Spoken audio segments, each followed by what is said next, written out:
Guys, um, just before I made this episode, I was just thinking we have too much electricity, like of late, like over the weekend, today. What are they having in store for us? Because, yeah, we didn't have any load shedding today. Well, I didn't. Um, and the weekend we barely had any. So I'm just a bit suspicious. But anyway, that's all. That's for all my South African followers, and yeah, because I'm sure there's no load shedding anywhere else in the world. Um, but welcome to another episode of the Couch Talk. So on today's episode, we actually have a lot to cover, because we have Champions League results of last week. We had the draw on Friday for the Champions League, Europa League, Conference League, and then we had FA Cup and Premier League this weekend. So certain teams didn't play in the Premier League because of either they were in the FA Cup or they played against teams who were still in the FA Cup or are still in the FA Cup. And then we had a crazy moment. I don't know if we call it crazy or what, but Antonio Conte went off in his interview or press conference. So we're going to get into that as well. Palace sacking Viera? I'm not sure I agree with that, but yeah, anyway. And then there was F1. It was race week and race weekend, I would say. So yeah, we have quite a bit to catch up on. So I think just let us get into the Champions League results of last week. Porto and Inter playing out a 0-0 draw, but I must say it was frantic towards the end because Porto, I think they hit the woodwork about 3 or 4 times in that last 10-minute spell. They had a man sent off. They had a goal line clearance. But in the end, Inter scraped through on aggregate by a goal. Man City absolutely smashed Leipzig at the Etihad. Haaland scored 5. Guys, whatever agenda you have against Haaland, whatever you feel towards him, please let it go, because this guy is insanely good in front of goal. I know it's a lot of tap-ins or rebound goals and whatever, but I mean, there's really nothing we can do about that. Leipzig started off okay, but their defense really just opened up. Really, it just opened up. Like, you know how the sea opened up in the Bible? That's how it just parted into. So Haaland put 5 past, and then Gundogan scored the other one, and I actually can't remember now who scored the 7th. So yeah, City and Inter went through on the Tuesday. Then it was Napoli and Frankfurt on Wednesday. Napoli won 3-0 there. Victor Osimhen again. What a player. What a player. I won't be surprised if he's not at Napoli next season, because I can see him going to Man United. If United don't go for Kane, or if Kane is too expensive, then yeah, definitely. And then Madrid beating Liverpool. It was 5-2 going into that game. Did we really have a lot of hope? I, for one, didn't think. Like, my head told me, no, we are not going through, but my heart was like, you know what, I have to cling on to that little hope that I had. But yeah, Madrid they just basically saw out the game. They made Alisson pull off a few good saves. And then, Liverpool had a few chances, but it was never going to be enough. Like, the performance on the day was not good enough. That was not Champions League standard. So yeah, Real Madrid going through there. And then we had the draw for the Champions League, then Europa League as well. The draw for the Europa League, United are playing Sevilla. So United have played Sevilla now. What is this, the third time? And Sevilla has knocked them out every single time before that. So that's going to be an interesting one. And from what I saw today, they are sacking their coach, Sevilla. So new manager bounce, possibly. Juventus against Sporting. Arsenal turn away right now. Because, yeah. So Arsenal's out of another European competition. They lost on penalties to Sporting at the Emirates. What a goal from Sporting. Halfway line strike. That was crazy. Juventus are playing against Sporting. Leverkusen, big ups to Xabi Alonso. I must give a shout out to my ex-Liverpool player. What a job he's doing at Leverkusen at the moment. They're playing against Saint Gilloise. I think that's how you say it. And then Feyenoord are playing Jose Mourinho's Roma. So those are going to be quite good. Champions League, Benfica are playing against Inter Milan. And then we have an all-Italian clash in AC Milan versus Napoli.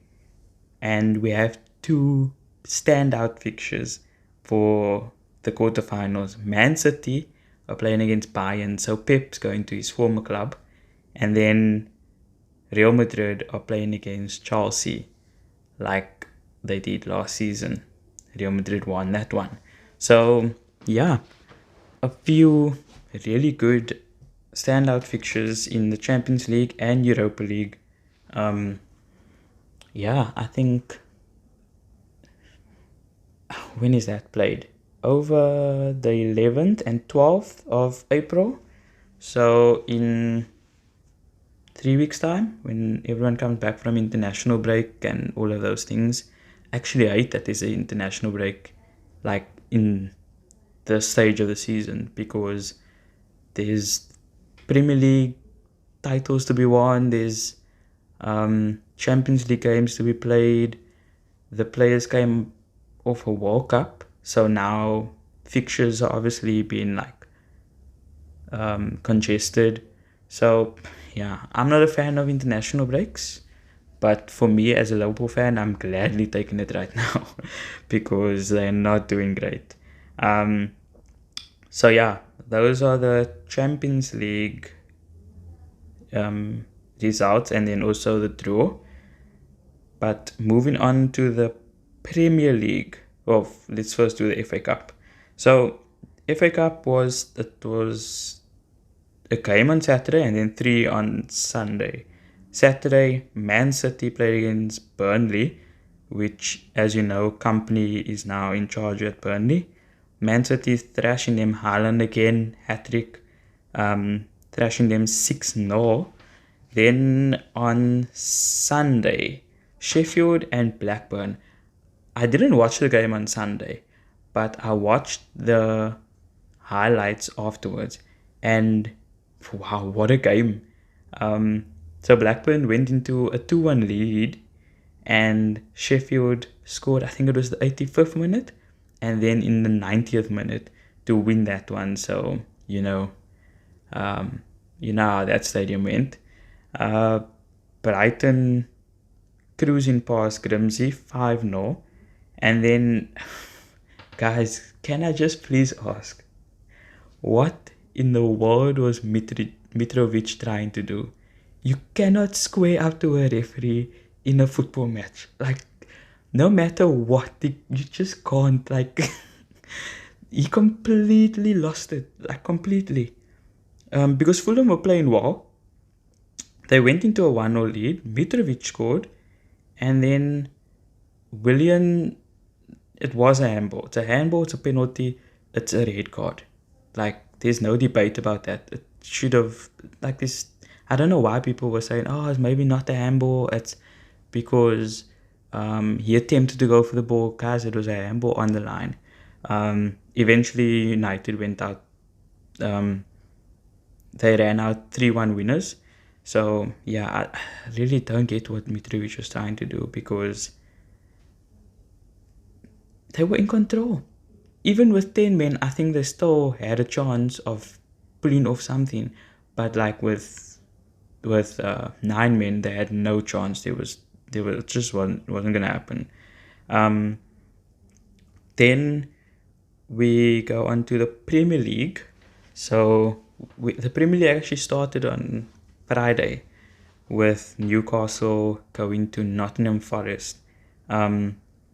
I didn't actually watch this game, so I watched like the last 15 minutes, I think. But yeah, so Newcastle won 2-1 there. And guys, I think we're going to have to, like, if you haven't yet, we have to take Newcastle seriously this season as top 4 contenders. Because, like I always say, at the beginning of the season, I said, like, the way you start, okay, let's say you, after 15 games, you find yourself in 4th place. And as Newcastle, obviously, they climb, they club on the rise. And for me, the objectives for the season had to change mid-season, because I don't think they expected to find themselves in this position. Because we've now seen Liverpool drop off. We've now seen Chelsea drop off. So I think if all the teams were on song this season, it would have probably been like a top 6 of Arsenal, City, United, Liverpool, Chelsea, and Spurs. Not in any order, but that would have probably been your top 6. But now this season, it's really open for anyone to get. So yeah, Newcastle, and I think they have 2 games in hand on Spurs, and winning that, they are into the top 4. So yeah, I definitely think we need to take Newcastle seriously for that. That was on the Friday. Then Saturday, we had Aston Villa with a 3-0 win against Bournemouth. Bournemouth, after beating Liverpool, yeah, they. I was watching the highlights of that game, and I think I was watching Solanke miss a few chances. If they had a striker a little bit better than Solanke, I think they would have scored about 10 goals more this season, and they probably wouldn't have found themselves in the position that they're in at the moment. But I think he's a championship level striker. He's struggled in the Premier League before at Liverpool. I know Mane, Salah, and Firmino was there at the time.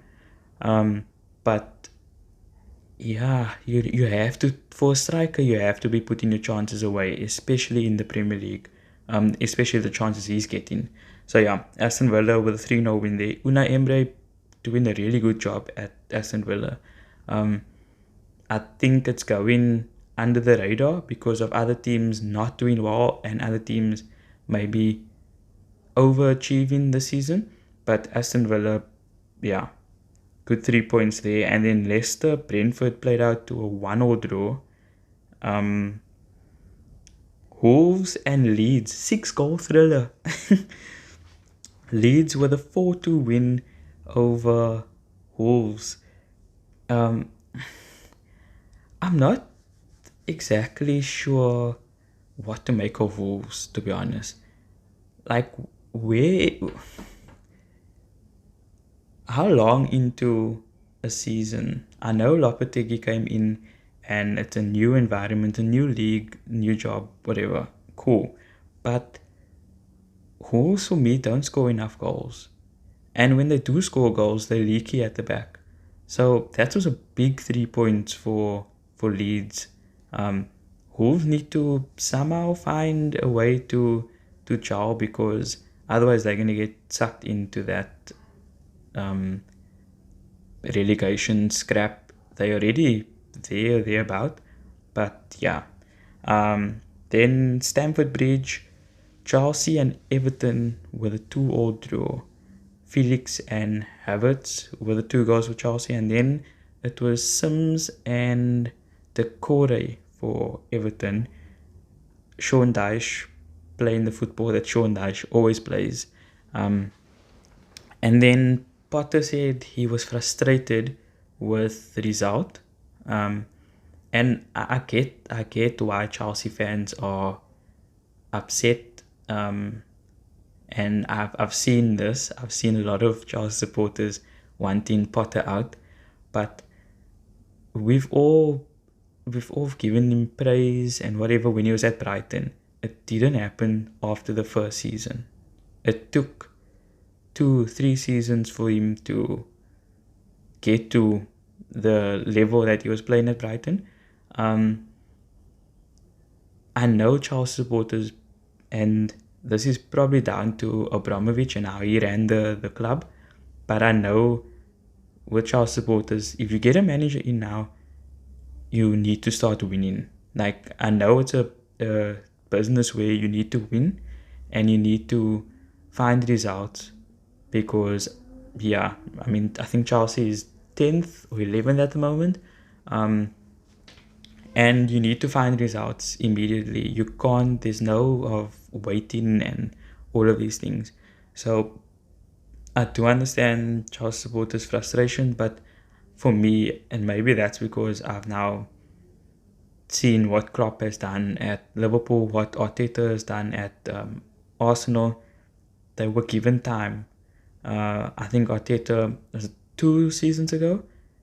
He had 1 win in 11 games. 1 win in 11 games.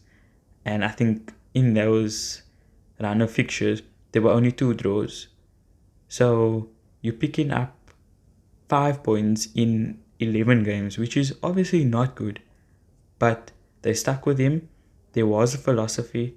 I haven't watched enough of Chelsea's games to think, to have my opinion basically on their football.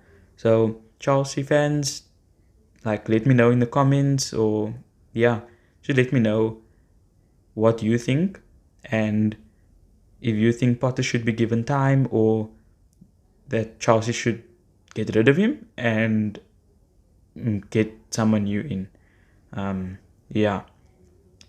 Then I purposefully left this for last. Spurs in Southampton. Guys, I also, like I said, I didn't watch this game. I was at the Cape Carnival on Saturday. And yeah, shout out to everyone who's at the Cape Carnival, every person who performed, and yeah, it was quite a vibe. But coming back to the football, if you 3-1 up with 15 minutes to go and you are a top 6 side, I expect you to win that game. And we know Tottenham. I spoke about it in my last episode as well. They did a Spursy again. Because Southampton brought it back to 3-3, and that was the result in the end. Now, if you wanting to get top 4, wanting to challenge for trophies, wanting to challenge for the league, these are results that it shouldn't happen. And now with Conte's complete rant in the press conference, I totally get it, because Mourinho said the same thing. Pochettino said the same thing. Nuno didn't come across as that guy that would be like, oh, you know what, this and this and this is wrong with the club, and this is the history of Tottenham and whatever. But Conte is that guy. He'll do it. He doesn't care or like what he says, because for me, I think he wants out at Tottenham in any case. So him coming out and having this rant against the club, the players, the staff was, for me, it was warranted, because who else is going to say it? You can't keep changing your managers every time and expecting like different results. You changing your manager. You went from Pochettino, who's playing one style of football. Then you went to Nuno, who's playing another style of football. Then Mourinho, another style of football. And then Conte, who's won everywhere. Mourinho and Conte has won trophies wherever they've gone to. Each club they've managed, Mourinho was sacked at Spurs the day, or not, I think it was a day or two before they played the final. Guys, that can't happen. Like a big club like Spurs, if you're calling yourself a big club, that can't happen. It's as simple as that. So, do I think that Conte was wrong? No, not at all. Because he has every right to say that, you know what, the players are being protected every time, being made out to be like, oh, nothing is wrong with them. It's always just the manager, it's always just whoever else, but never the players, never the hierarchy of Spurs. So who else is going to come out and say that? So I fully agree with what Conte said. And maybe this is the time now where Spurs are like, you know what? We need change. Get in a manager that will have a style of football. We've seen it with Brighton. Brighton had managers who'd never played this style of football. Then they got Potter in. He changed the culture of the club completely. From top to bottom, everything ran like clockwork. And he changed the style of football. And now Brighton know that whoever they get in, they will play that style of football. De Zerbi has been brilliant now because he didn't have to change a lot. So why do Spurs think they can just get managers in who are serial winners, but they're not winning at Tottenham? That obviously, for me, that means that there's something wrong with the culture of the club and the players that they bring in. So whether they let Kane go or Son go or whoever, and they use that money to bring someone in, who knows what will happen then? Because if Kane and Son leaves, I'm telling you now already, Tottenham are not going to be the Tottenham of today. They're not going to be like hovering around 4th or 5th or whatever. They're going to be 6th, 7th, 8th. Because you're taking loads of goals out of that team. But you know what? Some people are saying Conte can't come out in public and do that. Look, Conte doesn't care. Because if they sack him now, they have to pay him out because they're sacking him.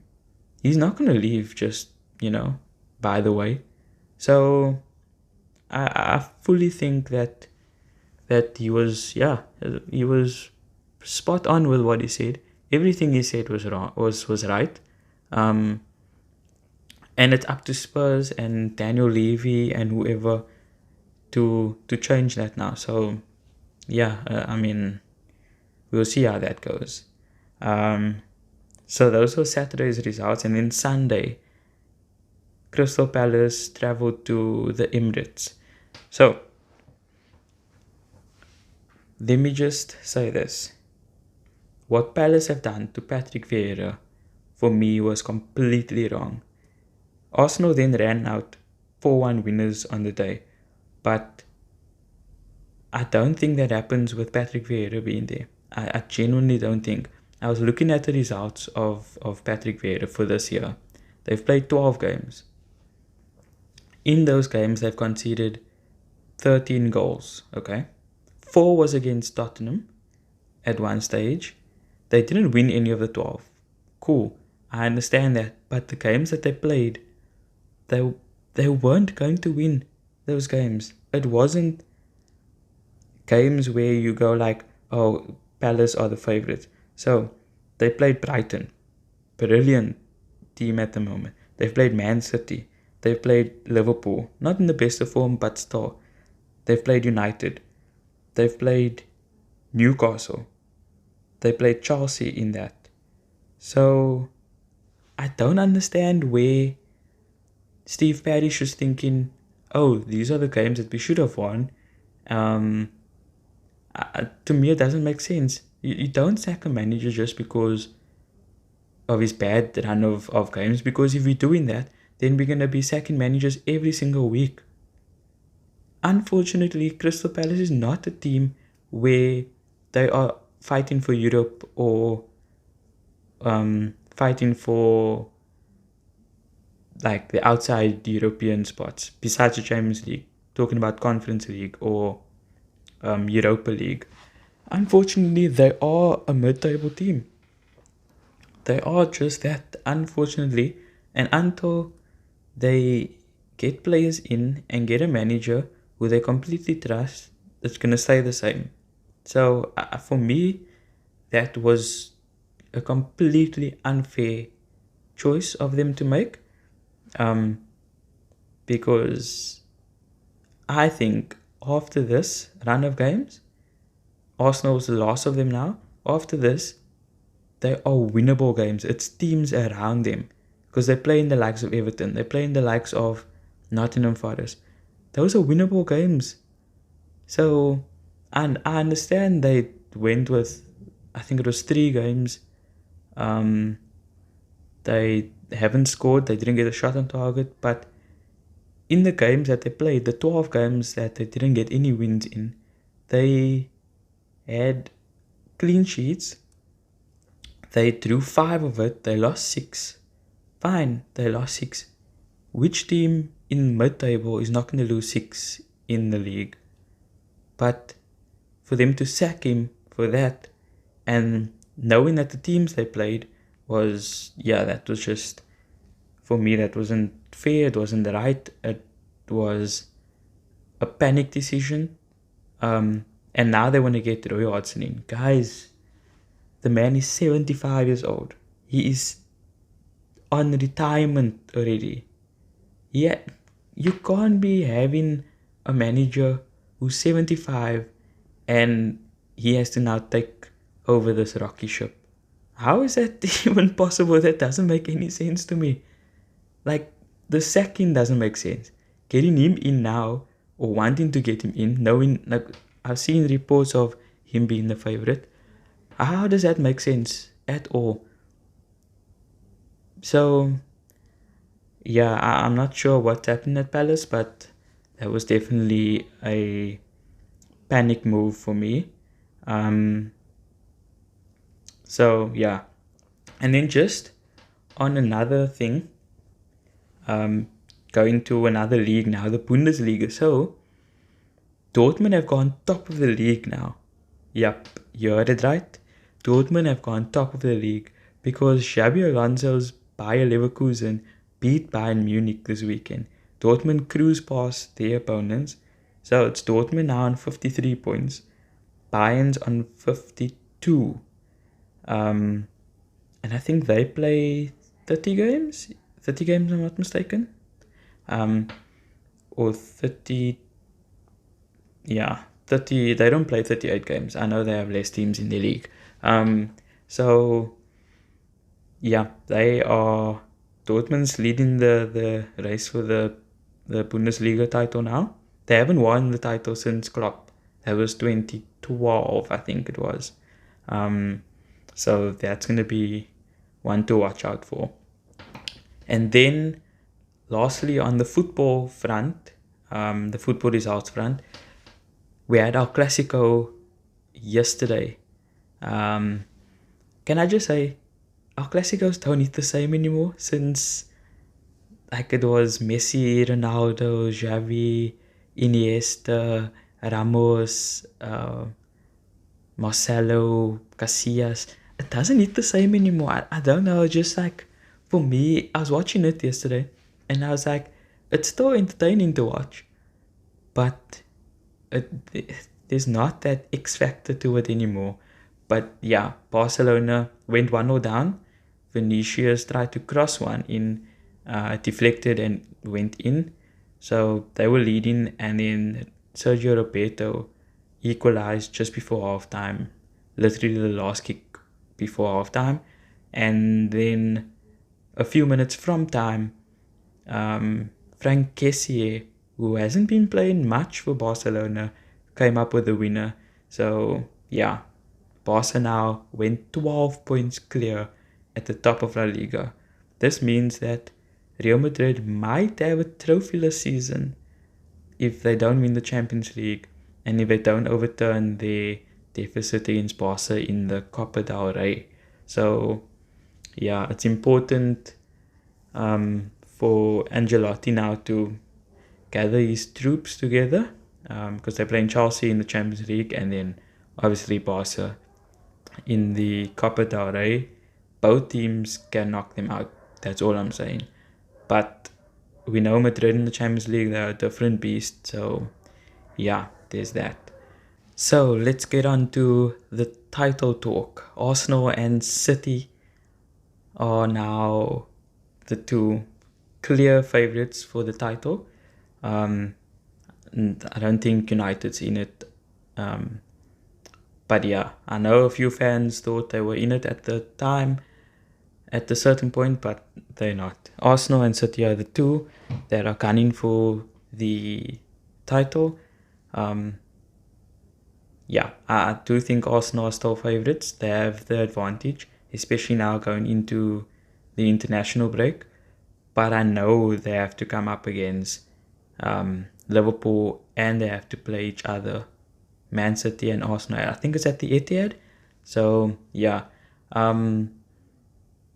City have the experience of title run-ins where Arsenal don't because win-loss was Arsenal's real title run-in quite a bit. Quite a bit of time ago. I can't remember. I know the time when Leicester won it, they finished second, but they were never really in the title run-in. Before that, their last one, I can't remember. I genuinely can't remember. So it's been a long time. They have a young squad, and it kind of reminds me of Brendan Rodgers' Liverpool, where it is a very young squad, very inexperienced in a title run-in, going up against a Man City who have not only won the league, but they have the experience and the quality in their squad to know, like they have the know-how. They know how to get over the line. So I do think it's going to come down to whether Arsenal drop points somewhere else, because I know this might sound like a very crazy statement, but I do think Liverpool beat Arsenal and City. So that's not really going to change anything at the moment, but it's one game less to think about. I do think Arsenal and City, that game will I wouldn't say it will decide the title, because if Liverpool beat Arsenal and City and Arsenal lose to Manchester City, I think it's only Man City go 2 points behind Arsenal, so it's still in Arsenal's hands. I do think though that Arsenal against the other teams, and especially when there's like 5 games to go, that's when the nerve settles in and you get excited. You're thinking about, lifting the Premier League and all of those things. The fans get edgy in the stadiums, especially your home games. So I do think on the experience front, City has the upper hand, but then again, Arsenal have the upper hand because they don't play 3 or 2 games a week. They play a Saturday and they'll play the following Saturday or Sunday. City are now going to have to play. They still have another FA Cup game to come up. They have their league and they have Champions League. So I know they might have the squad, but you never know with injuries and stuff. We've seen in the previous week or two now, that Arsenal have been picking up injuries. I saw Tomiyasu is now out for the rest of the season, so that's a big blow in my opinion for Arsenal. But yeah, I do think that Arsenal, for me, they are favourites because they are ahead. They have the points in the bag. Um, I personally want them to win the league. I genuinely want them to win the league because I'm tired of seeing City win the league. I'm tired of them. So yeah, I do want Arsenal to win the league, and I'm hoping that Arteta and his coaching staff can muster up that confidence in the dressing room to get over the line. So yeah, it's gonna be an interesting one. I'm excited for it, but yeah. Then we saw news today, or I don't know if everyone saw it yet, but Jude Bellingham, it's well documented that there's interest from Liverpool. Liverpool wants him. They've been saving up for him, or whatever you want to call it, for 2 years now. Now my thing is, you cannot come out now after you haven't bought a midfielder for the past 2 seasons or 3 seasons. You cannot come out now and say, oh, we are basically being priced out by the likes of Man City and Real Madrid for Jude Bellingham. Because if you are saving up money and you've put other targets to the back because you want Jude Bellingham as your priority target, then you need to pay up the money. It's well documented that Jude Bellingham and his family are not all about money. They want Bellingham to play football week in, week out, which is fair, okay? But this thing of FSG not wanting to give the money, or they just plainly don't have the money, I'm sorry, but that's a lazy excuse, and I, for one, am not falling for that one, because we as fans can't every time, like every season, then we are in, oh, there's going to be a war chest for transfers. And then the transfer season comes around, then it's, oh no, we need to free up players, we need to sell so and so because there's not enough money. For a club that's having record revenues and record shirt sales and has been in the Champions League, has won the Champions League, has won the Premier League, has been challenging for the Premier League, has gotten money, so much money from TV rights, and you're telling me that there's no money for player transfers. I'm sorry, but that doesn't cut it for me. There has to be some sort of transparency from the club to the supporters to say X, Y, and Z is the reason why we can't buy players,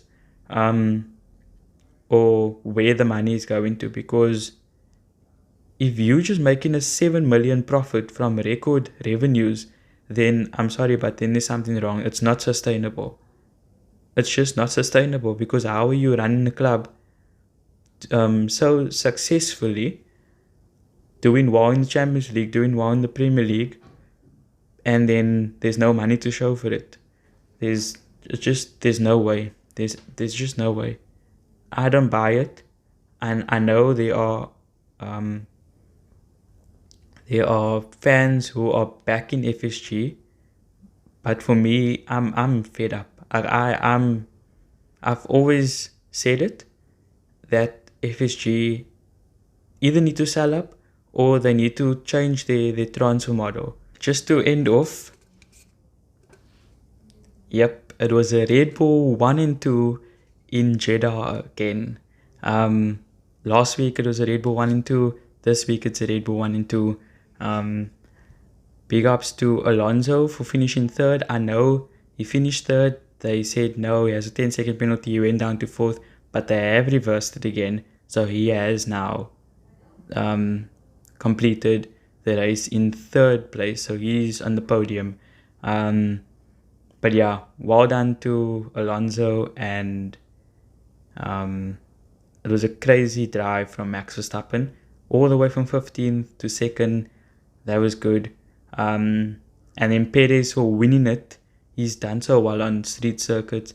So yeah, big ups to Perez for winning it. Big ups to Alonso for finishing third. And yeah, it's going to be an interesting season this season. But we have come to the end of the episode. If you did enjoy that, please like, share, subscribe, and also comment whatever your thoughts are from the weekend, from your club. Yeah, let me know what you think, and I will see you next week again.